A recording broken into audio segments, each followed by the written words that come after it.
इस बुलेटिन में आपका बहुत स्वागत है। मैं हूं आपके साथ विभा उपाध्याय और बिहार में सियासी हलचल बेहद तेज हो चुकी है।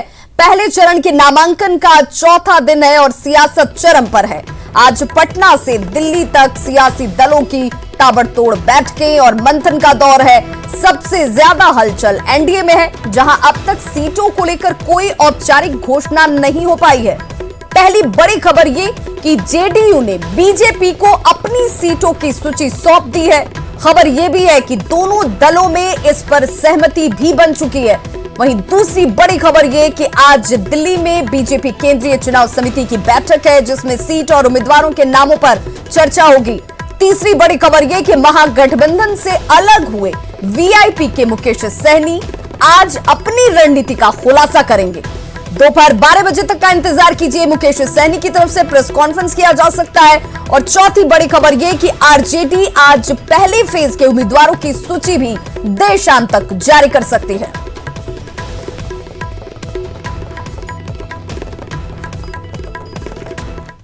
और एनडीए खेमे से इस वक्त बड़ी खबर सामने आ रही है। जी हां, बीजेपी और जेडीयू में भी आपस में सहमति बन चुकी है सीटों को लेकर। बराबर सीटों पर बताया जा रहा है कि बीजेपी और जेडीयू के बीच में सहमति बन चुकी है। जेडीयू अपने कोटे से हमको सीट देगी, वहीं बीजेपी अपने हिस्से से एलजेपी को सीट देती हुई नजर आएगी। एलजेपी एनडीए में रहती है या फिर अलग निकलने का फैसला लेती है, ये आज शाम तक स्थितियां साफ हो सकती है। इसे लेकर के एलजेपी की तरफ से आज फैसला आ सकता है। और आज शाम बीजेपी केंद्रीय चुनाव समिति की भी एक महत्वपूर्ण बैठक है।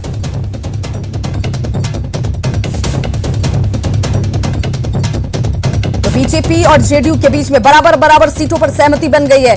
बीजेपी अपने हिस्से से एलजेपी को सीट देगी, वहीं जेडीयू जो है अपने हिस्से से हम को सीट देती हुई नजर आएगी।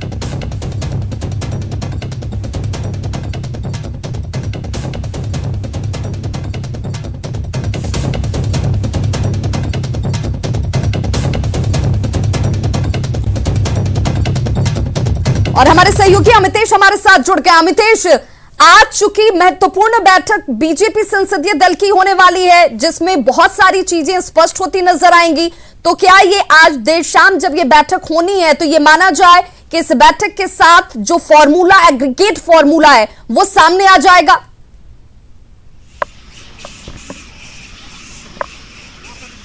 देखिए, आज शाम 6 बजे बीजेपी केंद्रीय चुनाव समिति की बैठक होने वाली है। उसी बैठक में तय होगा कि बीजेपी की तरफ से आने वाले विधानसभा चुनाव में किन किन नामों पर मुहर लगी है, कौन कौन से बीजेपी के उम्मीदवार होंगे इस बार विधानसभा चुनाव में।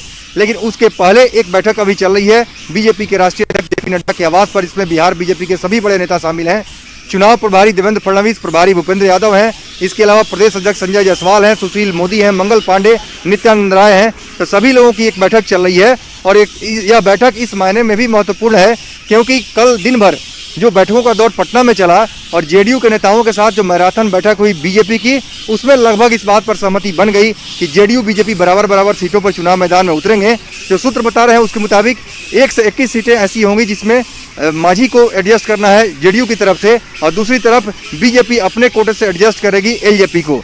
यानी बीजेपी एलजेपी को कितनी सीटें देती है इस पर सब कुछ डिपेंड करेगा।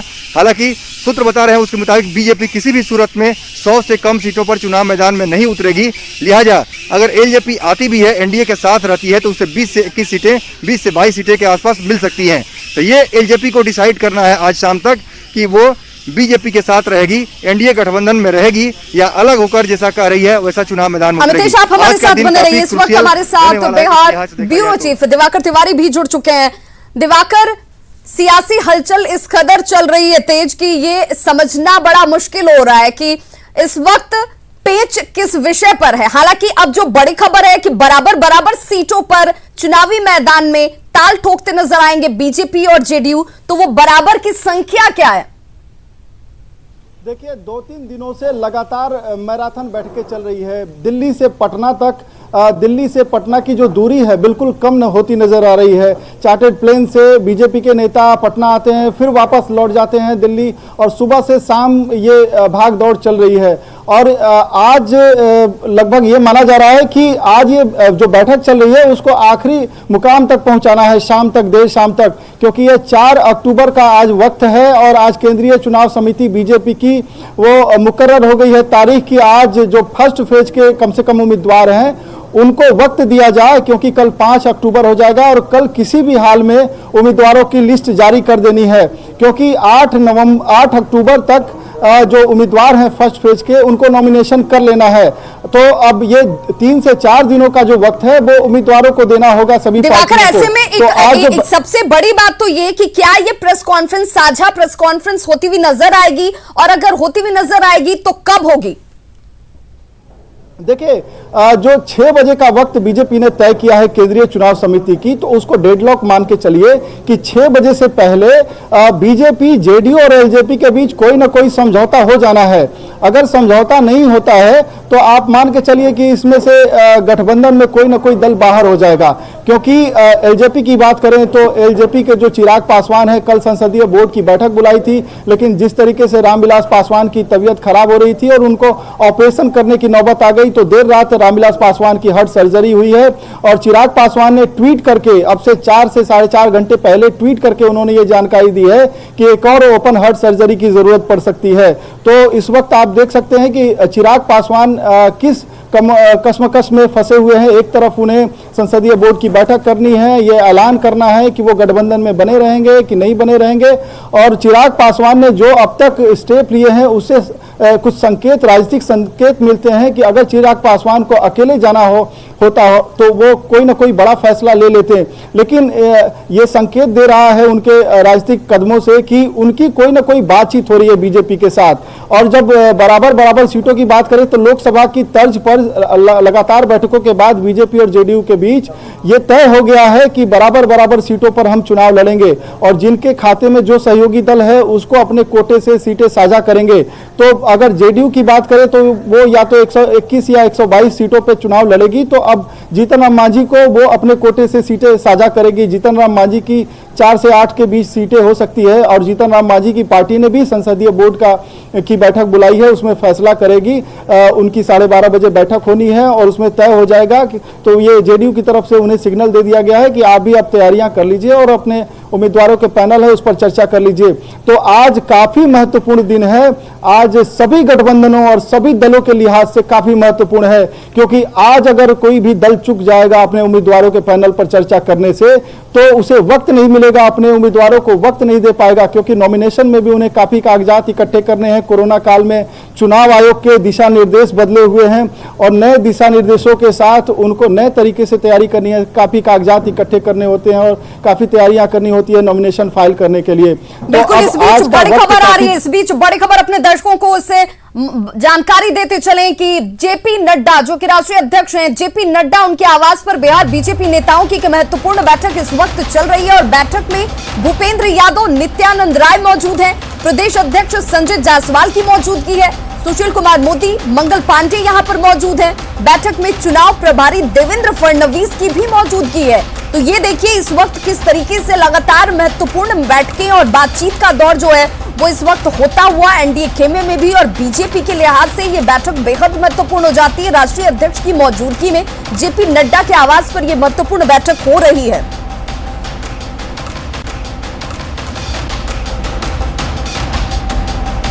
इस बैठक में बिहार चुनाव प्रभारी देवेंद्र फडणवीस मौजूद हैं, प्रदेश अध्यक्ष संजय जायसवाल मौजूद हैं, जिसका जिक्र लगातार ब्यूरो चीफ दिवाकर तिवारी भी कर रहे हैं और अमितेश भी हमारे साथ लगातार बने हुए हैं। उनकी तरफ से भी जिक्र किया जा रहा है कि आज ये दिन बेहद खास हो जाता है, इस लिहाज से भी कि सीटों को लेकर के भी औपचारिक तौर पर ऐलान किया जाएगा, साथ ही साथ ये भी तय किया जाएगा कि किस जगह से कौन से उम्मीदवार कितने उम्मीदवारों को उतार रही है पहले चरण में।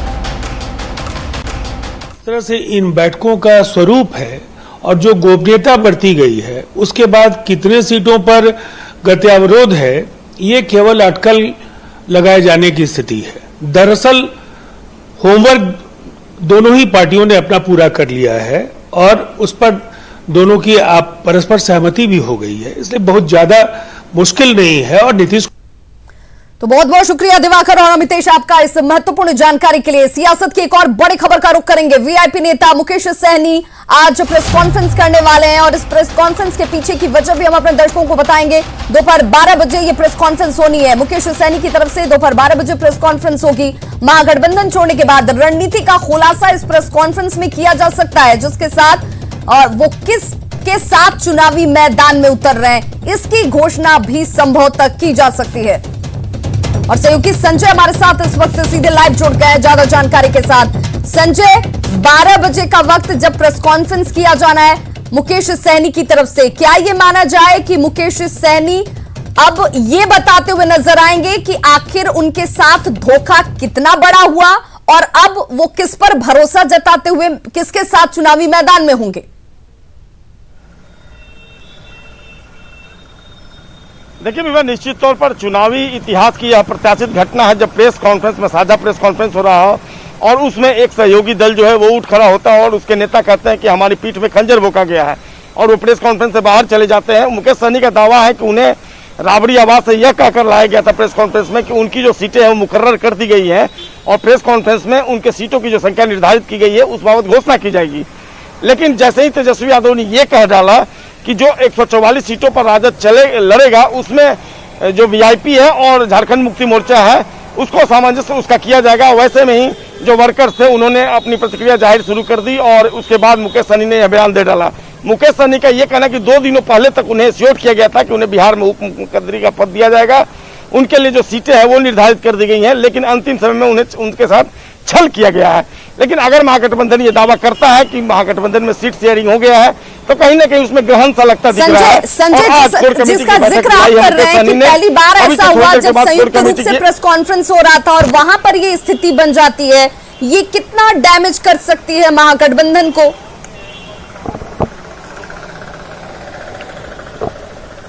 देखिए निश्चित तौर पर राहें आसान नहीं होगी तेजस्वी यादव के लिए, क्योंकि ये तीसरा घटक दल है। पहले भी हम जो है वो बाहर हो चुका है, उपेंद्र कुशवाहा की रालोसपा बाहर हो गई है और अब तीसरी सहयोगी पार्टी वीआईपी भी अब महागठबंधन से बाहर हो गई। तो निश्चित तौर पर अगर जिस तरीके से उपेंद्र कुशवाहा ने ऑफर कर दिया है मुकेश सहनी को कि आप मेरे साथ मिलकर आगे चुनाव मैदान में आइए, तो अब परेशानियां जो है वो कहीं ना कहीं महागठबंधन के लिए ही बढ़ेगी अगर ये दोनों दल आपस में आगे मिलकर बढ़ते हैं तो। जी विवाह, बिल्कुल संजय, क्या ये भी माना जाए कि पहले से मुकेश सहनी को इस बात का बिल्कुल भी अंदेशा नहीं था कि उनको जो आश्वासन दिया जा रहा है उस आश्वासन के विपरीत इस प्रेस कॉन्फ्रेंस में स्थितियां बनने वाली हैं?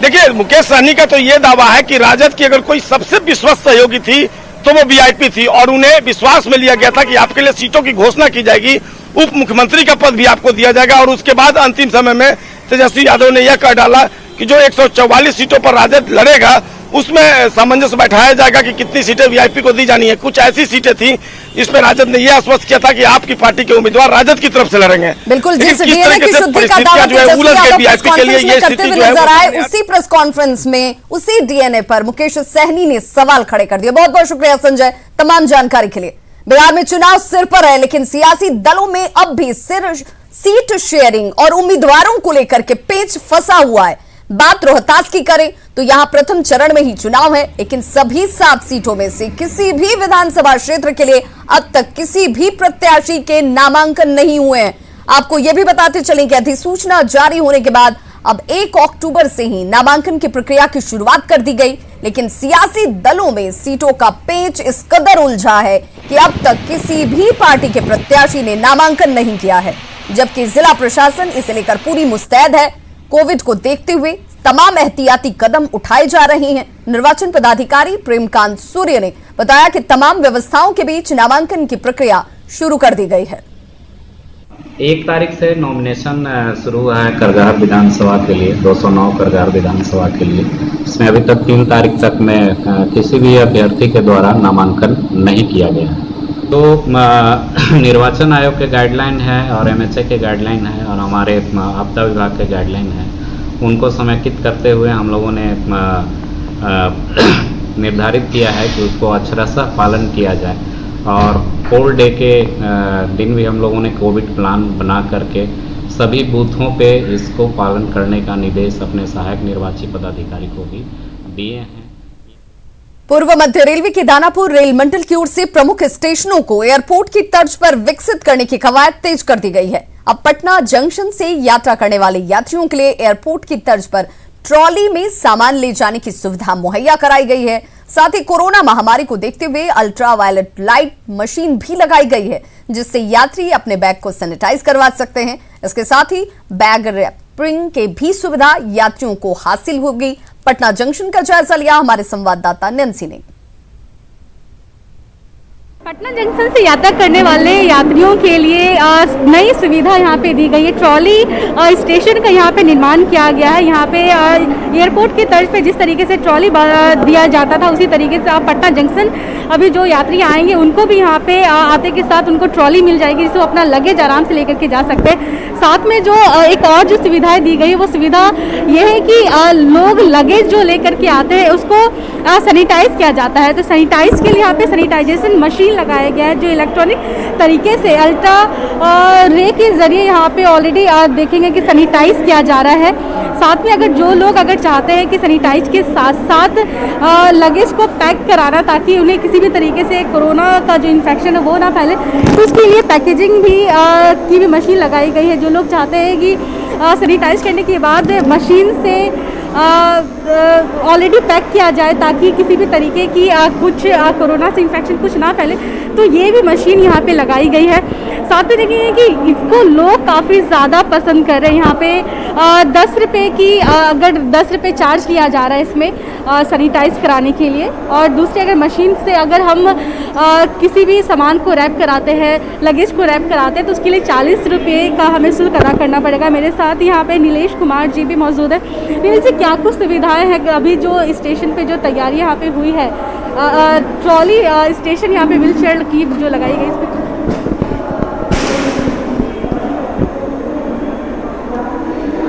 एक एजेंसी है bookbaggage.com, उसको हम लोगों ने ये 1 साल का एक अवसर दिया है। चूंकि अभी कोरोना है, आपको मालूम है कि कोरोना के साथ जीना, कोरोना के साथ मरना भी है। तो जिस प्रकार से हम स्टेशन पर पैसेंजर के एमिनिटीज़ में कोरोना से रिलेटेड आइटम्स को सेल करने का प्रोविजंस दिया है, just like that following the same footprints, हमने एक 300 स्क्वायर फीट की स्पेस दिया है इस एजेंसी को। ये 1 साल तक काम करेगी और इनके पास जो अल्ट्रावायलेट रेज से सैनिटाइज करने की व्यवस्था है वो ऑटोमेटिक है। आप मशीन देखा होगा आपने, पैसेंजर्स आते हैं, ये काउंटर है, इस पर बुक करवाते हैं अपना और लगेज में सैनिटाइज करने के लिए डाल देते हैं। मात्र 10 रुपये की फीस ली जाती है। तो अभी यहाँ पे जिस तरीके से शुरुआत हुई है यहाँ पे, तो लोग काफ़ी ज़्यादा इससे खुश है, क्योंकि बाहर जिस तरीके से सैनिटाइज़ किया जाता था उसमें लिक्विड का यूज़ किया जाता था, लेकिन यहाँ पे अल्ट्रा रे के ज़रिए यहाँ पे सैनिटाइज़ किया जाता है, उसके बाद मशीन में इसे रैप किया जाता है। तो ये रेलवे प्रशासन की तरफ से कह सकते हैं, पटना जंक्शन की तरफ से ये एक अच्छी शुरुआत है। कैमरामैन राहुल के साथ नैन्सी, न्यूज़ 18 पटना। पटना के अनीसाबाद से इंसानियत को शर्मसार करने वाली खबर सामने आई है। यहाँ एक पिता पर अपनी ही निःशक्त बेटी के साथ यौन शोषण का आरोप लगा है। पीड़ित की माने तो 14 साल की उम्र से ही पिता उसका यौन शोषण कर रहा है, जिसकी जानकारी परिवार के लोगों को भी थी। आरोपी पिता का नाम बलराम प्रसाद है, जिसकी उम्र करीब 60 साल बताई जा रही है। मामला तब सामने आया जब पीड़ित ने इसकी जानकारी महिला विकास मंच को दी। आरोपी पिता को गिरफ्तार कर पुलिस मामले की छानबीन में जुट गई है। जो ससुर था कि इनके जो फादर हैं वो शारीरिक शोषण अपनी बेटी के साथ ही करते हैं, और वो बेटी जो बचपन से जब होश नहीं संभाली थी तब से उसके ऊपर अटेम्प्ट लेते थे। बाहर से भी अपने सहयोगी या मित्रगण को भी बुलाते थे। बेउरा खारा के पास में कुछ हो रहा घटना है बच्ची की दिव्यांग के साथ, तो जाके आवश्यक कार्रवाई की गई, कांडांकित की गई है, आगे की कार्रवाई की जा रही है। बड़ी खबर मुजफ्फरपुर से, जहां एक युवक की हत्या के बाद लोगों ने जमकर बवाल काटा। घटना अहियापुर थाना क्षेत्र के आयाची ग्राम की है, जहां NH 28 के पास एक 20 साल के युवक का शव बोरे में बंद बरामद किया गया। मृतक का नाम सूरज है और बाद में मौके पर पहुंची पुलिस ने लोगों को कड़ी मशक्कत के बाद समझा बुझाकर शांत कराया और शव को कब्जे में लेकर पोस्टमार्टम के लिए SKMCH भेजा गया। सूरज के पिता रिटायर्ड नौसैनिक हैं और फिलहाल पुलिस इस मामले की तफ्तीश में जुट गई है। बड़ी खबर जहानाबाद से, जहां ग्रामीणों की पिटाई से घायल युवक की मौत हो गई। महिला से प्रेम प्रसंग के मामले में बीते 29 सितंबर को ग्रामीणों ने इस युवक की जमकर पिटाई कर दी थी। इलाज के लिए युवक को पटना के पीएमसीएच ले जाया जा रहा था और इसी दौरान रास्ते में ही इसकी मौत हो गई। मामला जहानाबाद के शकूराबाद के फौलादपुर गांव का है। मृतक मोहम्मद नसीम के पिता ने बयान दिया और इस बयान पर 2 लोगों के खिलाफ नामजद प्राथमिकी दर्ज कराई गई है और फिलहाल पुलिस मामले की छानबीन में जुटी है।